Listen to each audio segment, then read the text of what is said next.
took a single chopper crash for an entire region to turn against President Ruto. A region that once worshipped the ground he walked on now wants to fumigate his footprints.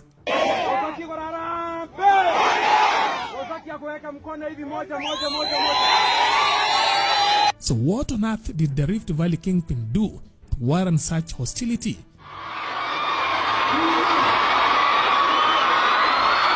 You see, for years, the Rift Valley region has been affectionately and possessively termed Ruto's bedroom. It is a political ensuite where his name is sung, praised, and occasionally canonized.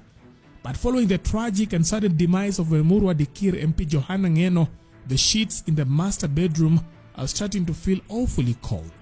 And this is why.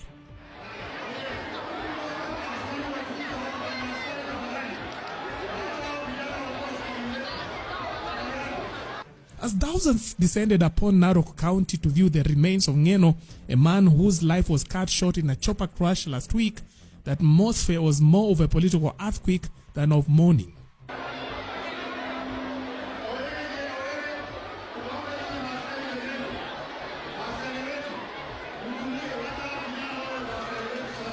The crowds that showed up were a sea of humanity, a tidal wave of grief that no amount of political mobilizations or careful planning could have produced. Now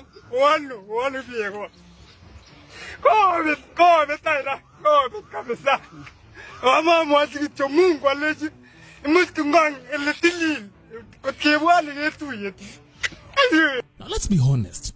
You see, in Kenyan politics, a huge crowd is usually a synonym for well-funded logistics. We are used to rallies swollen by hired cheering squads and funded transports. But this was organic. This was raw. Not a single person was paid to weep for the champion of the Kipsigis culture. It was a cult-like devotion that hasn't been seen since the peak of the Odinga dynasty's fever pitch.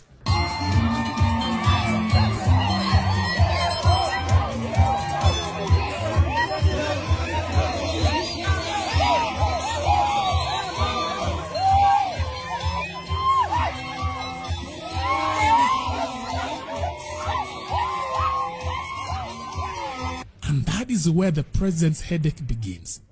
It is a bitter pill for a sitting head of state to swallow when a fallen MP commands a more fanatic loyalty in death than the kingpin does in real life, unless the kingpin hires the crowd.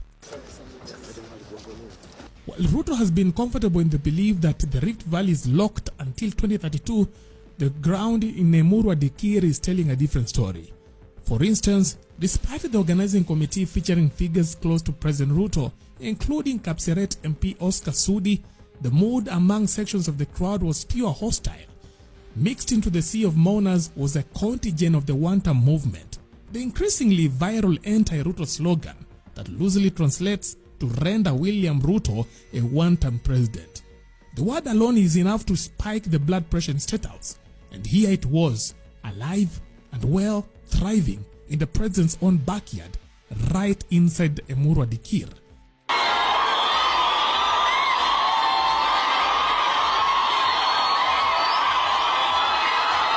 In fact, when Alfred Keter, a member of the one-term movement, showed up, he was welcomed with the kind of enthusiasm normally reserved for prodigal sons.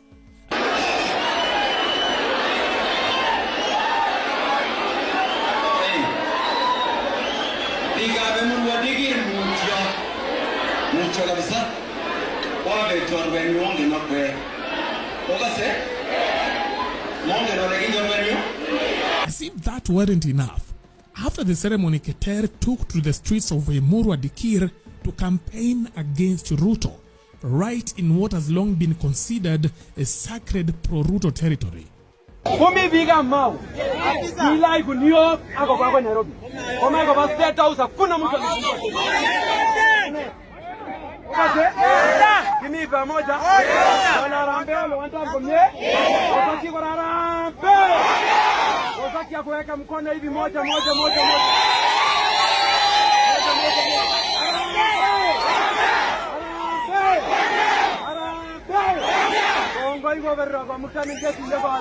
So why does it matter? Because Emurua Dikir wasn't just any constituency. It is one of the places that marched behind Ruto with confidence, led in part by Ngeno himself, and imagined his presidency stretching comfortably to 2032.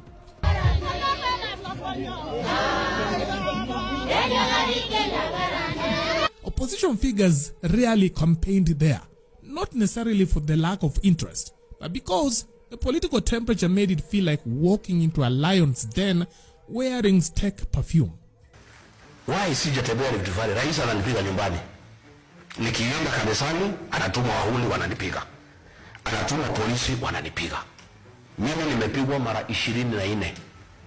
Sasa kama ananipiga nyumbani na nikija kwa college, mimi nataka niulize swali. Mingi ni ananipiga nyumbani na mimi nauliza, siku William Ruto amekosana na Uhuru Kenyatta, alikuja Mlimani for 5 years. Hakuna siku hata moja Rais Uhuru Kenyatta alimtumia watu wampige. Hakuna hata siku moja alipigwa na wahuni. Hakuna hata siku moja alipigwa risasi. Hakuna siku hata moja alipigwa tear gas. Sisi alitufukuza. Mbona anatufuata mpaka nyumbani? Anatufuata mpaka kanisani kutupigia ndani ya kanisa kutuua. Sasa watu walikuwa na wasiwasi, nasema kama wanatumana uwawe kanisani, nyumbani Mlimani, ubaya ni kwetu nyumbani Nyeri. Kama watu ya serikali wametumana upigwe ndani ya kanisa, nyumbani, na ukienda Kericho na ukienda Nandi. Lakini now, with Ngeno gone and whispers circulating that his death may not have been accidental, tied to his alleged fight against land grabbers, the ground is shifting. Mimi nataka niambie ndugu zangu, nimefika, nimehakikisha na macho yangu hapa ndio scene Joanna alikufia. Na Joanna mimi najua alikufia hapa. Some elders are reportedly lending their voices to one-time sentiments. And then we have Rigathi Gachagua, who recently in Kericho stated that the Kipsigis community, that is Ngeno's own community, has been sidelined despite its strong support for Ruto in the last election. Asara mumeenda watu ya Bomet, seneta wenu na wabunge wamenunuliwa, wamenyamaza. Kama hamuna barabara wanasema ni sawa.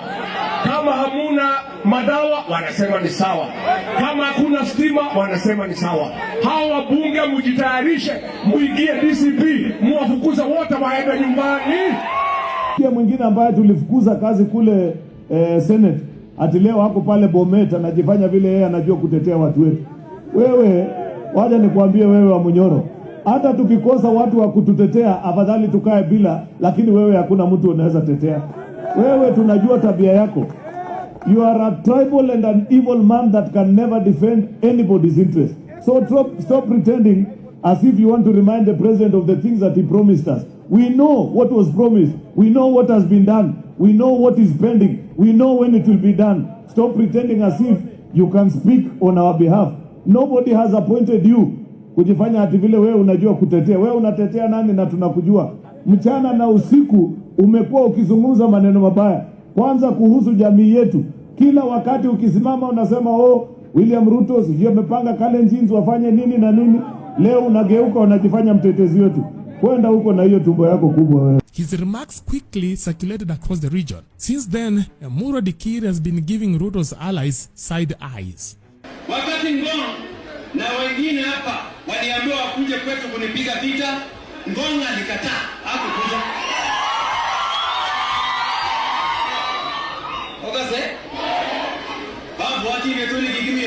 So should Ruto worry? You see, when your bedroom starts chanting the slogans of your enemies, and when your gatekeepers like Sudi are shouted down by the ground, and when the death of a single MP exposes a fracture in your empire, you shouldn't just be worried. You should be panicking. Moja.